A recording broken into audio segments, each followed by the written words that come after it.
what obtains right now in the area of tourism. What can you say on this? It's difficult to... The hotels, I mean, in abundance now. Yes, there are many more hotels. There are many, sorry? Quality hotels now, five stars of course. along the road. I mean, in those days there was nothing like the Sheraton or the Kairaba.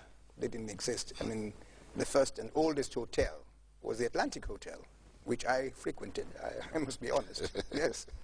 But, you know, like, from my point of view, it's a bit difficult to assess because I don't frequent these hotels. I don't go them. I don't visit them. I don't go to these hotels. I only confine myself to my little hotel. So it's difficult for me to tell you how I feel about the hotels or their development or whatever. I mean, I was privileged also. I got a letter from the High Commission, Gambian High Commission in London last year, inviting me to attend this conference for Gambians in the diaspora, which was a very, very good exercise, I think. And I hope, and I wish, in fact, at the end of the conference, I asked whether we were going to have one next year, which is this year. But unfortunately, we're not going to have one now. Well, not this year anyway. I don't know when the next one is. But I participated fully. I was there with the High Commissioner. When she came in her own capacity, in her official capacity, I came because I was invited. And it coincided with my visit or my trip to the Gambia anyway. But I was invited and I attended the full session of the conference. Presently, you live in the African village. That's right. Well, that used to be owned by Kamal Milki. Yep. It used to be there also for some time now, alongside the Sunwing Hotel. Could you reminisce the days of Kamal Milki? Yes, well, in fact, before it was called African Village. It was called Club 98. Precisely. And I have friends, they still live here, and I won't mention their names, that we used to frequent on a Saturday night. Good. Saturday night out with the boys.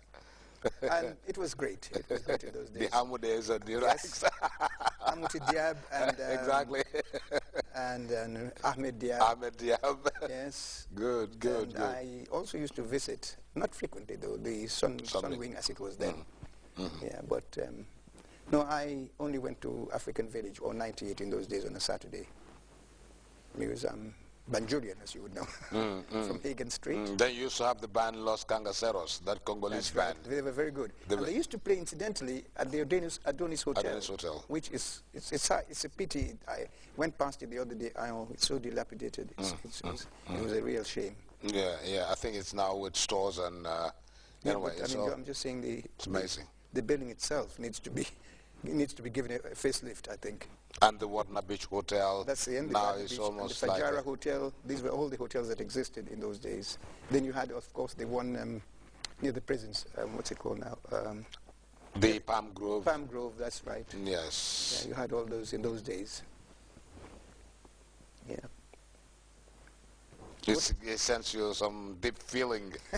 And, no, it brings back memories. That's all. It brings back memories. And they're pleasant memories, very happy memories. I mean, if I'd had a tremendously bad experience in Gambia, I would never want to come back. Or even if I came back, it would be occasionally.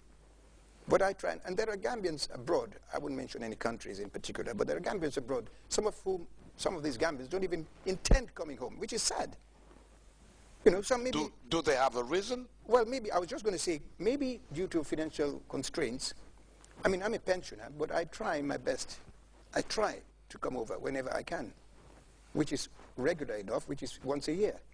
If I could come more often, or if I could stay longer, I'd love it. But I only spend 2 weeks, and I'm gone, which is very sad. But there you are. I don't have the means anymore. Joe, let's move over to politics now. Oh, my God. That's one area I don't go into. That's one area I love. Well, you saw that you worked within the First Republic of the Gambia. And you were, well, in England, a good part of the Second Republic. But I'm sure when you juxtapose the two republics, the First Republic and the Second Republic, and what you're seeing now, it's just what you have just talked about very recently, the developments in terms of infrastructure, meaning that the chances of moving forward were more present in the Second Republic. There are more opportunities now. no doubt about that. More opportunities, more facilities for youngsters, and like you rightly stressed, education, health. They've been brought up to the fore. They've been at a doorstep. They've been advanced to such a degree that, you know, I mean, it's just there for the taking, for the asking. It's there. The facilities are there, the opportunities are there, and I wish to God that Gambian young people would make use of this opportunity.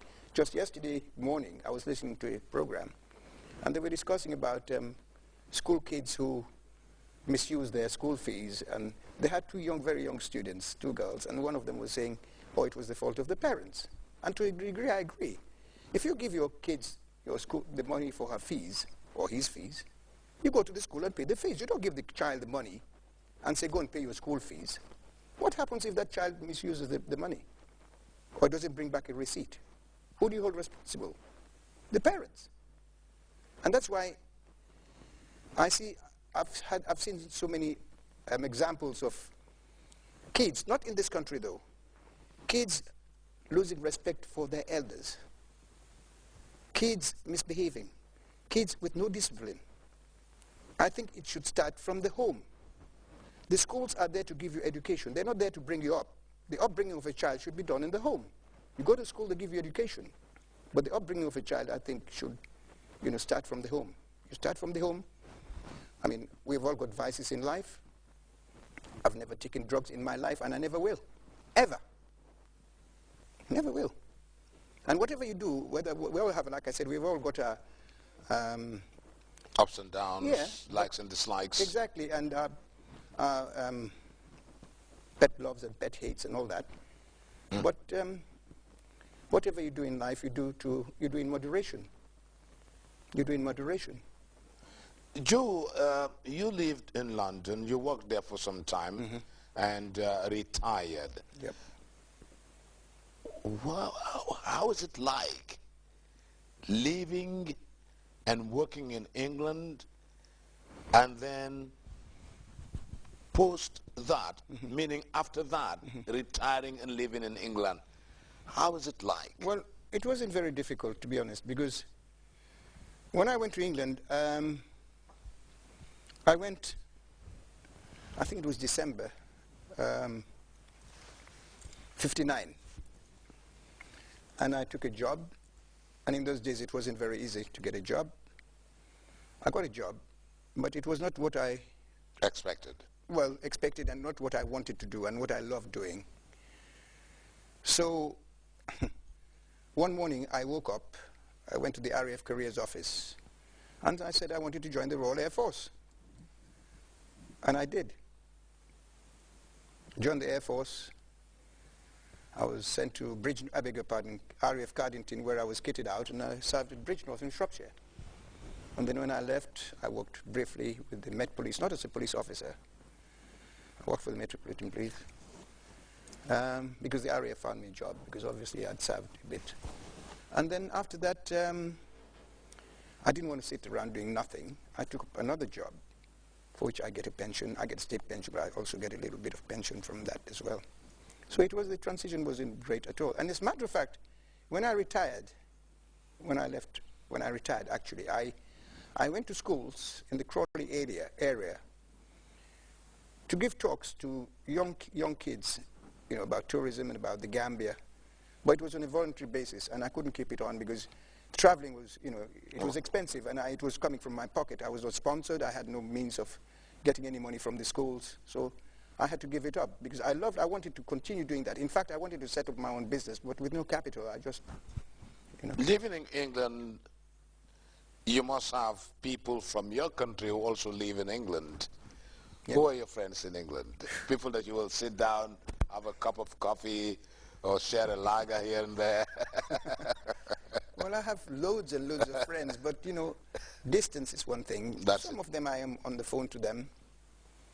I don't like to mention names, because you mention one or two names, others say, Fatima. You know, I'll refrain from mentioning names. Yes. I've got quite a few friends. Okay. But I live alone, unfortunately, because I was married in this country, not in England, and I was married to a Gambian. I was married on the 24th of February 1981. 7 months later, 29th of September,